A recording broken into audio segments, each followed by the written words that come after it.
तिरोडा विधानसभा मतदारसंघातल्या मतदारांनी भाजपचे विजय रहांगडले यांना तिसऱ्यांदा संधी दिलेली आहे आणि आता त्यांच्या समोर इथली काही विकास कामं मार्गी लावण्याचं आव्हान आहे।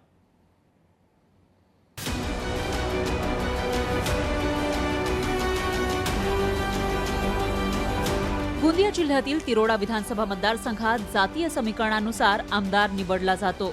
मागील 3 निवडणुकीमध्ये विजय रहांगडले यांचा विजय झालाय। रहांगडले हे पोवार समाजाचं नेतृत्व करतात।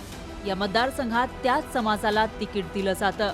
रहांगडलेंना टक्कर देणारं नेतृत्व मतदारसंघात नाही, त्यामुळे वारंवार एकाच नेत्याला संधी दिली जाते आणि यंदाच्या निवडणुकीतही रहांगडले भाजपकडून निवडून आले, पण त्यांच्या समोर मतदारसंघातील समस्यांचा डोंगर उभा आहे। मतदारसंघात फारसा विकास झालेला नाही, रस्त्यांची दुरावस्था आहे। मागील 10 वर्षात एकही मोठा उद्योग आला नाही। विद्यार्थ्यांसाठी शासकीय इंजिनिअरिंग कॉलेज नाही।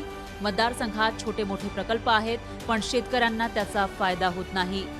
तिरोडा मतदारसंघातून विजय रहांगडले यांचा विजय झालेला आहे। तर आता प्रलंबित असलेले प्रकल्प विजय रहांगडले पूर्ण करणार काय, याकडे आता जनतेचे लक्ष लागलेले आहे। सर्वर शेख, लोकशाही मराठी, तिरोडा।